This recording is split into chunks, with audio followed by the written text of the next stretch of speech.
Being a female myself and living in one of the most diverse cities in Dandenong, my safety becomes the first priority for my parents when I step out every day to attend school. The need for money to survive and the need to sustain financially is one of the driving forces for youth crime. What will the government do to curtail the cost of living and in turn reduce the amount of youth crime? It's an interesting question. Julian. Thank you for your question, and just sort of weaving the previous two together, and I will address it. I think you beautifully encapsulated most parents want the best for their kids and most parents care about their kids. I've been a parent. My daughter's 28 now. We all look back at times, no parent is perfect, and think, I wish I'd done that, I wish I'd seen that earlier. And I do think that overall parents try to do the best by their kids. On the cost of living question, the cost of living pressures are real. They're right across the country. They're being felt in our community.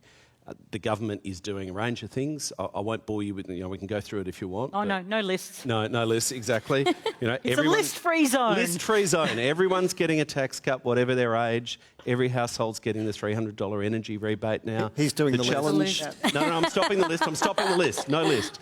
The challenge for the government at the moment, it's been that for the last 2 years, is a lot of people here are old enough to know what inflation does to an economy. Inflation is prices rising faster than incomes, basically, and that's what puts pressure on people. It's low and middle income earners that frankly get screwed in an inflation crisis. People who have lots of wealth and assets actually do really well in an inflation crisis because the value of what they had goes up relative to other people. And so the biggest economic challenge for the government has been to put downwards pressure on cost of living through cutting inflation. Inflation's more than halved from its peak around when we came to office. Things are heading in the right direction, but there is a lag, I get that, between the data that you see nationally and how people feel, right? And that's the bit we're in at the moment. Do you think cost of living is linked to crime? I was just about to touch on that. I'm old-fashioned, I'm a nerd. I think public policy has to be based on evidence, and I'm happy to be persuaded of a better argument. But given what I said before about most youth crime being driven by a hardcore group of reoffenders, I'm not aware of the link between cost of living pressures, which are real, and people doing repeat crime to show off to their mates, exactly as was put before. Probably not that category, but Zoe, do you think the cost of living crisis is having an impact on crime? I certainly think it's contributing to a sense of desperation and an annihilation of aspiration and hope. I think people have been doing it tough for so long that they don't quite know how they're going to get out of it. And as Julian has refrained from giving you a list, I will refrain from giving you a list of the things this government is not doing to address inflation. But I do think it contributes to a sense of malaise. But I think also, to tie in the question that was asked before, we've become very good as a society about talking about kids' sense of happiness, and you need to be happy, and you need to be beautiful, and you need to be successful, and you need to be noticed. Call me old-fashioned, but we used to talk about purpose, right? Used to have purpose. I had my first job at 12, my second job at 14, my third job at 15. When I was an 8-year-old, I'd walk around the wards here at Dandenong and District Hospital with my mum. That's what was fun on the weekend, mate. It wasn't 12 hours of Netflix and Snapchat and Insta and TikTok, whatever. I feel for your generation because you don't know boredom. Man, boredom was my best friend. Yeah. But it was a really useful thing to help you plan and aspire and hope and design and dream and read. That's old-fashioned. But it was a good one, right? But neither of you have talked about the most important thing, though, which is growing inequality. Yep. Yeah. And the inequality in our community is tearing us apart. So the growing inequality and so also the fact that, I get the boredom. I'm a nerd and I love boredom, and I think everyone should read. But at the same time, I also know that young people are growing up at a time in which we've lost trust in institutions. Because for years, we've seen government action that hasn't consistently held up to the aspirations of which people lived through. The generation that came up have had opportunities that the generation coming will never have. We are facing climate change issues that are not sufficiently being addressed. So it is not enough to ask young people, I'm sorry to interrupt you. No. It is not enough to ask young people to be hopeful when the solutions that are being presented for them about their future are in themselves not either imaginative or responsive to their immediate needs. And it's unrealistic. Maria, I want to bring in... Just one more thing. You've got increased homelessness and desperation and record sales of imported luxury cars.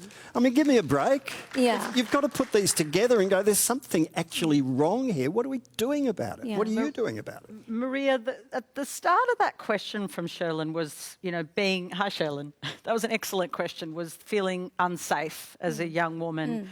And that's kind of, we talk about crime. Crime, of course, has many manifestations, but that's a big part of the crime story too, right? Absolutely. I have a few things to say just about a couple of things here. One, Sherlyn, a hugely relevant issue that you've brought up here. And I just want to say, I think cost of living, I'm just going to try and sum this up and be concise because so many valuable things have been said, but cost of living, yeah, in some cases it does contribute to youth crime because people are doing things because they can't afford basic necessities.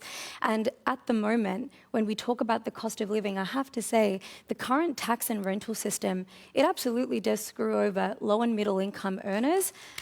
It does.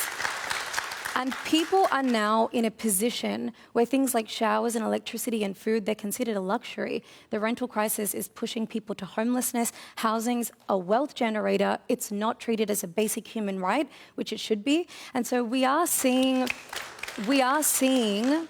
the results and consequences of what the current economic situation is play out in this way.